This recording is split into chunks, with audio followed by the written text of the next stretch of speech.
جنوبی امریکہ کے ملک ارجنٹینا میں ریکارڈ مہنگائی اور IMF کے قرض پروگرام کے سہارے چلنے والی اکانومی کا اگر جائزہ لیا جائے تو صورتحال کم و بیش پاکستان جیسی ہی معلوم ہوتی ہے۔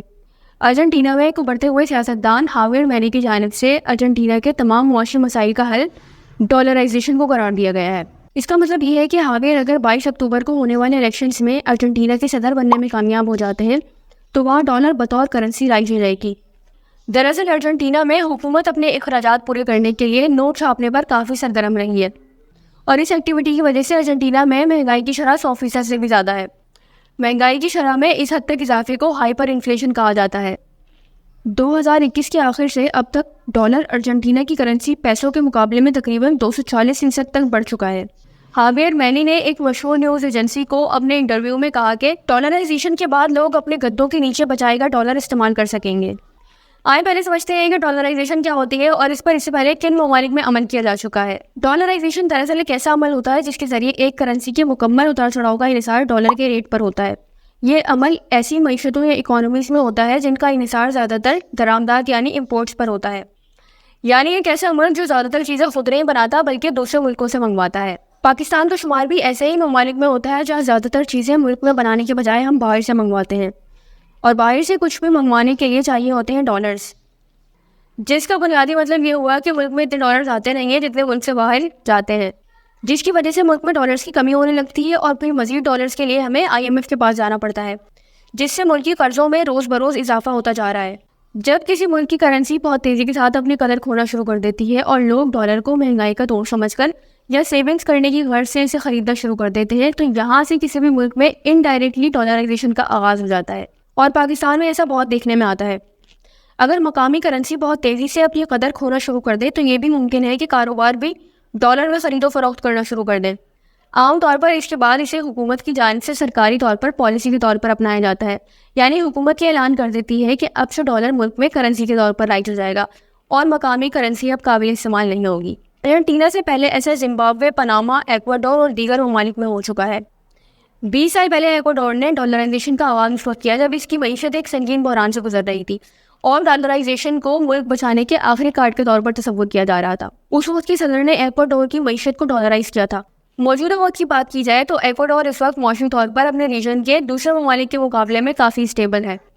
اب بات کرتے ہیں کہ کوئی بھی ملک ڈالرائزیشن کیوں کرتا ہے۔ دوسری کرنسی کو اپنانے سے کوئی بھی ملک کرنسی نوٹ چھاپنے کا اختیار کھو دیتا ہے، کیونکہ ڈالر چھاپنے کا اختیار صرف امریکہ کے پاس ہے۔ جب کرنسی چھاپنے کا اختیار نہیں ہوتا تو مہنگائی بھی نہیں ہوتی، لیکن کیونکہ ڈالر چھاپنے کا اختیار ان کے پاس نہیں ہوتا تو وہ بدلتے ہوئے ملکی حالات کے اعتبار سے مانیٹری پالیسی یعنی شرح سود کو ایڈجسٹ نہیں کر سکتے۔ ڈالرائزیشن کا بنیادی مقصد کسی حکومت کے لیے یہ ہوتا ہے کہ کرنسی نوٹ چھاپنے کی صلاحیت کو ختم کرے تاکہ ملک کو ڈیفالٹ ہونے سے بچایا جا سکے۔ اب بات کرتے ہیں کہ ہاویر میلی دراصل کون ہے اور وہ ملک میں ڈالرائزیشن کیوں کرنا چاہتے ہیں۔ ہاویر میلی دراصل ایک ماہر معیشت یعنی اکنامسٹ ہیں، جو پالیٹکس میں آنے سے پہلے ایک لوکل یونیورسٹی میں اکنامکس پڑھاتے تھے۔ ہاویر کو لوکل ٹی وی چینلز پر بطور ماہر معیشت بلایا جاتا تھا۔ ان کی جانب سے ملک کے معاشی مسائل کا حل سرکاری ایسٹس کی پرائیویٹائزیشن، ڈالرائزیشن اور ملک کے سینٹرل بینک کو ختم کرنا ہے۔ انہوں نے تجویز دی ہے کہ 2.5 سال کے اندر اندر ملک کی معیشت کو ڈالرائز کیا جائے گا۔ یہاں اہم بات یہ ہے کہ کسی بھی ملک کے ڈالرائزیشن کے لیے اس ملک کے پاس ڈالرز ہونا ضروری ہے، لیکن ارجنٹینا کے پاس ڈالرز کی شدید قلت ہے۔ ایک اندازے کے مطابق اس وقت تقریباً 35 ارب ڈالر کی ضرورت ہے تاکہ اس منصوبے کو پیسوں کی قدر میں کمی کے بغیر نافذ کیا جا سکے۔ ان کے مطابق سینٹرل بینک کو بند کرنے کے باعث ڈالر کو ملک میں بطور کرنسی بآسانی رائج کیا جا سکے گا۔ انہوں نے مزید کہا کہ مہنگائی کا خاتمہ اس صورت میں ہوگا جب ہم سیاست دانوں سے نئے نوٹ چھاپنے والی مشین لے لیں گے۔